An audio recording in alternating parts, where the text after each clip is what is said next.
اور جو عائشہ کو گالی دے، تمہارا ایمان حرکت میں نہیں آتا کہ صدیق اکبر کی بیٹی کو گالی دی گئی۔ آج کوئی مریم نواز کو گالی دے تو مسلم لیگ نون کا کارکن کہتا ہے نہیں جی میں برداشت نہیں کر سکتا، میرے قائد کی بیٹی ہے۔ میں نے کہا جو رسول اللہ کی 3 بیٹیوں کا انکار کیا گیا اس پہ تمہارا ایمان حرکت میں نہیں آیا۔ اور ہم نے جو باتیں کی ہیں زبانی نہیں کی۔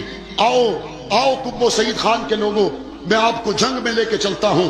جنگ کے اندر کیا ہوا، یہ کوئی پرانی باتیں نہیں ہیں۔ میرے جنگ کی دھرتی کا ایک جوان جس کی 1 رات کی شادی تھی، ولیمے کے دن اس کو جھوٹے مقدمات میں پھنسا دیا گیا، کئی سال گزر گئے، اس کی بیوی ملاقات کے لیے گئی، اس نے کہا مجھے پتہ نہیں کتنا عرصہ لگے، تم کسی اور جگہ پہ شادی کر لو، تمہاری زندگی پڑی ہے، تمہاری زندگی بن جائے گی۔ اس عورت نے کہا مجھے پتہ ہے تو صدیق اکبر کا غلام ہے، فاروق اعظم کا غلام ہے، میں تیرا انتظار کروں گی۔ اس نے کہا مجھے تو سزائے موت بھی ہو سکتی ہے۔ اس نے کہا کوئی مسئلہ نہیں، قیامت کے صبح صحابہ کرام کے ساتھ تو بھی اٹھے گا میں بھی اٹھوں گی۔ اس نے کہا مجھے تو بہت دیر لگ جائے گی۔ اس نے کہا میں تیرا انتظار کروں گی۔ پھر اس کے بعد کیا ہوا، 1 2 3 4 5 سال نہیں، 28 سال کے بعد 28 سال کے بعد آج سے قریب 1 سال پہلے وہ شخص رہا ہو کے آیا، میں ان سے ملنے کے لیے گیا۔ اس شخص کی داڑھی سفید ہو چکی تھی، اس کی بیگم کی جوانی جا چکی تھی، زندگی کی 28 بہاریں گزر چکی تھی۔ جب میں ان سے ملا میں نے کہا تمہاری زندگی گزر گئی، تمہارا بڑھاپا آ گیا، تمہارے سر میں چاندی چمک رہی ہے۔ اس نے جواب میں کیا کہا، اس نے کہا مولانا عائشہ صدیقہ کی عزت کے لیے کال کوٹھڑی میں گئے ہیں، پرواہ کوئی نہیں۔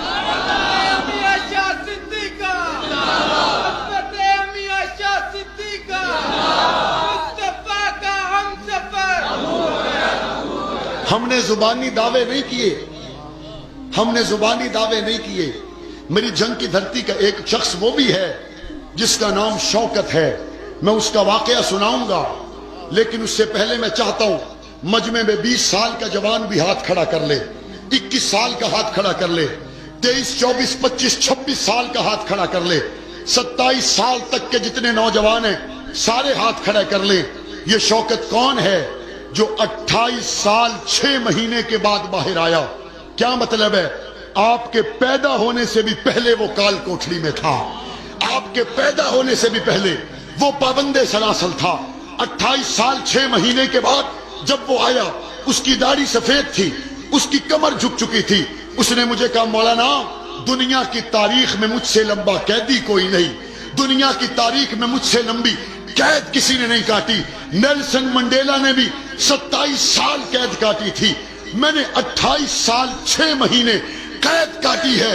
میں نے کہا شوکت تیرے جذبات کیا ہیں؟ اس نے کہا نبی کے ابو بکر کے لیے کاٹے ہیں، پرواہ کوئی۔ ہم پہ تنقید کرنے والوں ضرور کرو، لیکن کوئی شوکت جیسا بھی لے کر آؤ۔ ہم پہ تنقید کرنے والوں شوق سے کرو، لیکن کراچی کے اس بوڑھے جیسا بھی لے کر آؤ۔ آپ میں اس پورے مجمع میں اگر کسی کو اللہ نے 4 بیٹے دیے تو ہاتھ کھڑا کرے، جس کے 4 بیٹے ہوں ہاتھ کھڑا کرے۔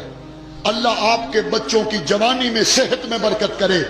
ہم پر تنقید کرنے والوں شوق سے کرو، لیکن کراچی کی دھرتی پہ میرے پاس ایک وہ بوڑھا بھی ہے جس کے 4 جوان بیٹے ایک ہی وقت میں گولیاں مار کے شہید کر دیا گیا، اور ان 4 بیٹوں کے 9 بچے تھے، 9 بچے ایک ہی وقت میں یتیم ہو گئے۔ دوسرے دن ان 4 بیٹوں کے جنازے سامنے رکھے ہوئے تھے، اور بوڑھا باپ اپنے 4 بیٹوں کی میت پہ پہنچا اور منہ مدینے کی طرف کر کے کہنے لگا یا رسول اللہ آپ کے ابو بکر و عمر کے لیے یہ 4 قربان کیے، 4 اور بھی ہوتے تو قربان کر دو۔ تنقید کرنے والوں ضرور کرو، لیکن کوئی ایسا شخص بھی لے کے آؤ، کوئی ایسا شخص بھی لے کے آؤ جو 20 سال سے قید و بند کی صحبتوں میں تھا، اس کی رہائی قریب تھی، صرف 1 ہفتہ پہلے دل کا دورہ پڑا، فوت ہو گیا۔ میں لاہور اسمبلی کے اجلاس میں تھا، میری والدہ نے مجھے فون کیا، کہا بیٹا کہاں ہو؟ میں نے کہا میں اسمبلی کے اجلاس میں ہوں۔ کہا کیا ارادہ ہے؟ میں نے کہا ایک اللہ والے فوت ہو گئے، میں ان کے جنازے میں جانے کا ارادہ رکھتا ہوں۔ میری والدہ نے فرمایا بیٹا اس اللہ والے نے مکہ اور مدینہ میں تہجد پڑھی ہوگی، اس اللہ والے نے خانقاہ میں قرآن کے ختم کیے ہوں گے، اس اللہ والے نے نمازیں پڑھی ہوں گی، تہجد پڑھی ہوں گی، اس اللہ والے کا بڑا مقام ہے، لیکن تم جنگ میں آؤ، اس کا جنازہ پڑھاؤ، جس نے 20 سال تک حج اور عمرہ مکہ اور مدینہ میں تہجد نہیں پڑھی، کال کوٹھڑیوں میں پڑھی ہے. جس نے سجدے کیے ہیں تو سلاخوں کے پیچھے کیے ہیں. میں وہاں پہنچا، مجھے اس کے رشتہ دار ملے. انہوں نے کہا یہ بڑے دیر کے بعد آیا، ہم نے گھر کو سجایا، ہم نے گھر میں صفائیاں کی، ہم نے رنگ روغن کیے کہ 5-6 دن کے بعد وہ آئے گا. ہم گھر کو سجا رہے تھے، ایک دم سے اس کے آنے کی بجائے اس کا جنازہ آیا. لیکن پرواہ کوئی نہیں، نبی کے یاروں کے کھاتے لگا ہے. تنقید کرنے والوں تنقید ضرور کرو، لیکن اس ماں کو بھی تو میرے سامنے لے کے آؤ جس کا جوان بیٹا 14 سال کے بعد جب جیل سے آیا تھا، وہ ماں اپنے بچے کے چہرے پر پھول ڈال کے کہہ رہی تھی مت کہو میرا بیٹا مر گیا، بلکہ بلند آواز سے کہو صحابہ کا شیر آ گیا. یہ صحابہ کرام کی نوکری میں دی جانے والی قربانیوں کی ایک نہ ختم ہونے والی داستان ہے. ہم نے صحابہ کو نہیں دیکھا. دیکھا ایک ہی جواب دوں گا اور امید ہے آپ کے دل پہ نقش ہو جائے گا. ہم نے صحابہ کو نہیں دیکھا. بغیر صحابہ کو دیکھے ہم نے 10,000 جنازے اٹھائے.